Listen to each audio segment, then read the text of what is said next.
امام غزالی بہت بڑے امام ہوئے ہیں، ماضی قریب کے 500-600 سال ہوئے، بہت بڑا اللہ والا، بہت بڑا علم والا انسان، مگر اتنا بڑا علم والا ہونے کے باوجود ان کو یہ خطرہ رہتا تھا کہ میں کتنا کچھ پڑھا لوں لیکن اگر آخرت کا معاملہ میرا حل نہیں ہوا تو یہ سب نقوش بیکار ہے۔ یہ وجہ ہے کہ انہوں نے درس گاہیں مدرسے وغیرہ چھوڑ چھاڑ کر وہ ایک اللہ کے ہو کر رہ گئے۔ انہوں نے دنیا کو سمجھا، دنیا کو بہت قریب سے آقا اور پھر لوگوں کی رہنمائی کی۔ بڑی زبردست کتابیں انہوں نے اس بات میں لکھی کہ آخرت کا انسان کے ساتھ کیا تعلق ہے، آخرت کی زندگی انسان کے اس کی کیا حیثیت ہے۔ چنانچہ انہوں نے بہت زبردست مثال دی۔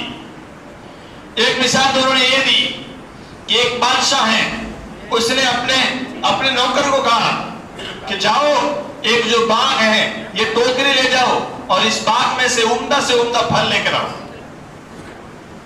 اس نے کہا ٹھیک ہے، لیکن ایک شرط ہے، جاؤ گے تو پھل لے کر آؤ گے لیکن ایک طرف سے گھسو گے ایک دروازے سے، واپس نہیں مڑ سکتے۔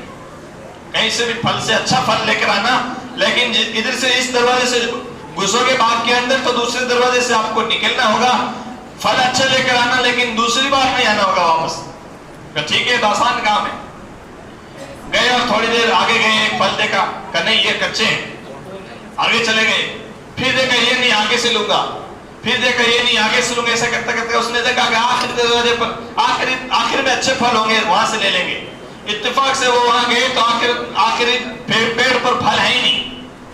اتنے میں دروازے پر بادشاہ کھڑا ہے، اس نے کہا جی آ جاؤ، ٹوکری خالی ہے، پھل توڑے ہی نہیں، ٹوکری خالی ہے اور نکل لیے۔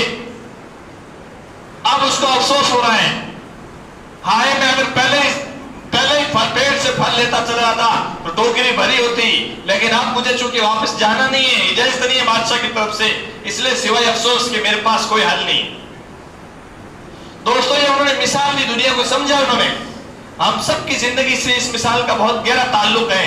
وہ جو بادشاہ ہیں وہ اللہ تعالیٰ ہیں۔ اللہ تعالیٰ نے بندے کو ہر انسان کو گویا کہہ رکھا ہے کہ یہ جو تمہاری زندگی ہے یہ گویا ایک باغ ہے، اس باغ میں سے تم پھل لو، اچھے پھلوں کے ذریعے سے اس ٹوکری کو بھرو، یعنی اچھے اعمال کے ذریعے سے اپنا نامہ اعمال بھرو۔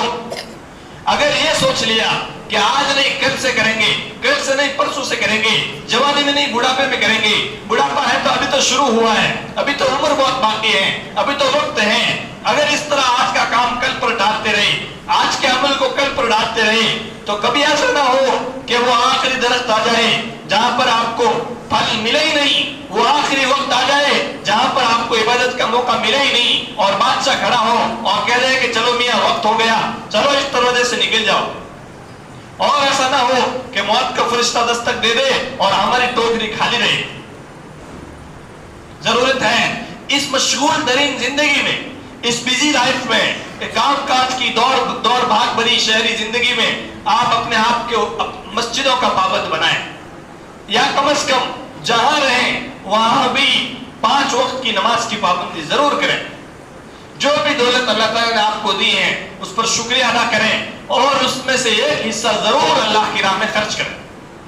جب بھی اللہ کے دین کا تقاضا ہو اس پر لبیک کہیں، اس پر کھڑے ہوں اور اللہ تعالیٰ کو چلتے پھرتے بیٹھتے اٹھتے سوتے جاگتے اللہ تعالیٰ کو ضرور یاد کریں۔ یہی وہ کام چیزیں ہیں جو ہماری ٹوکری میں پھل ہیں، کام آئیں گے آخرت میں، اور یہی وہ بادشاہ کے حکم تھے جن کو بجا لانا ضروری تھا۔